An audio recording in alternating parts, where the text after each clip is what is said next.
एक पेड़ को देखते हैं, सूखा हुआ पेड़ अच्छा लगता है या हरा भरा खिला खिला? कैसा पेड़?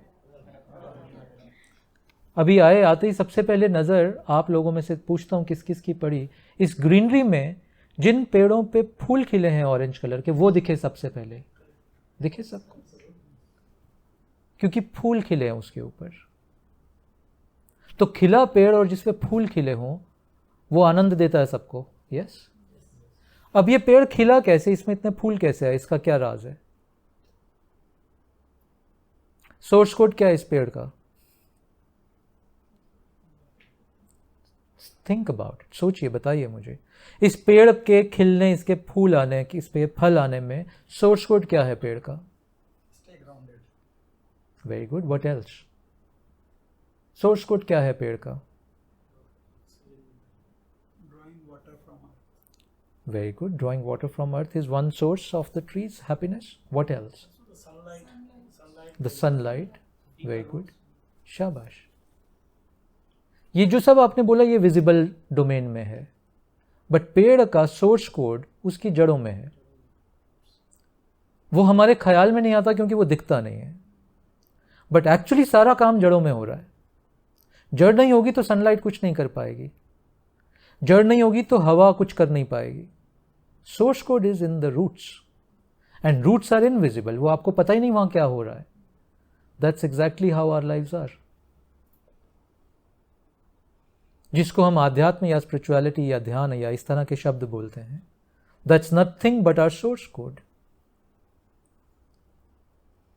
हम अपने सोर्स कोड को टैप नहीं कर रहे हैं। हमें लग रहा है कि मैं बाहर से चीजें सीख के, यानी एक पेड़ और पेड़ों के फूलों को देख के अपने फूल उगा ले, ऐसा लग रहा है हमें। आप किसी और के फूलों को देख के अपना फूल नहीं उगा पाओगे। आपका फूल तो तभी उगेगा जब आपकी जड़ों पे आप काम कर पाओगे, जो इनविजिबल है। और जड़ों पे काम करने का क्या मतलब हुआ? साधना बोलते हैं हम इसको। साधना के लिए कुछ चीजें आवश्यक हैं, मैं वो आपको उसकी लिस्ट जैसा बता देता हूं, तो आप रूट्स में जा पाओगे। पहला, साधना के लिए इष्ट होने चाहिए। इष्ट मतलब राम आपके इष्ट हो सकते हैं, शिव आपके इष्ट हो सकते हैं, गॉड फॉर्म जिसको बोलते हैं।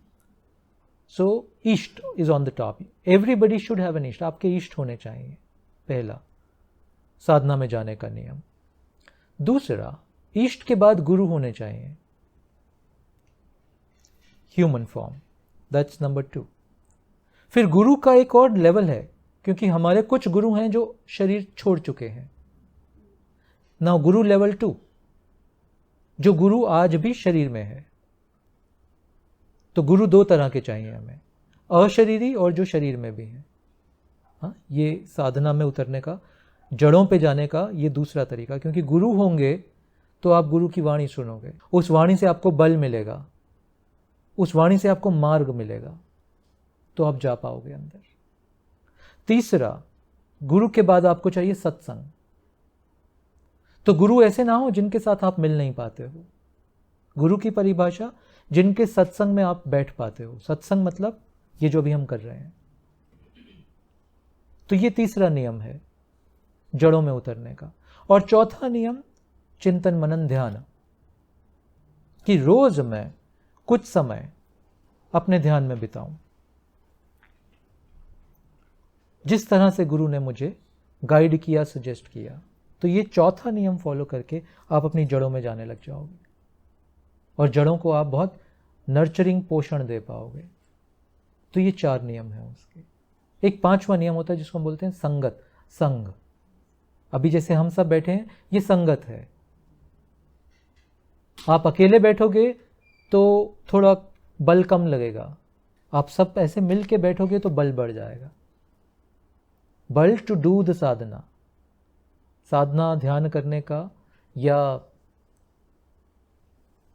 आध्यात्म को जानने का ही बल बढ़ जाएगा। तो ये 5वां नियम। ये 5 नियम अगर आपने अपने जीवन में पिरो लिए, माला बना ली इसकी, तो जड़ों तक पहुंच जाओगे। फिर जीवन की कोई शक्ति रोक नहीं पाएगी। बट ये नियम है, दिस इज हाउ हमारे ऋषियों ने ये नियम बनाए हैं, और मैंने अपने जीवन में ये नियम लगा के देखे, ये काम करते हैं।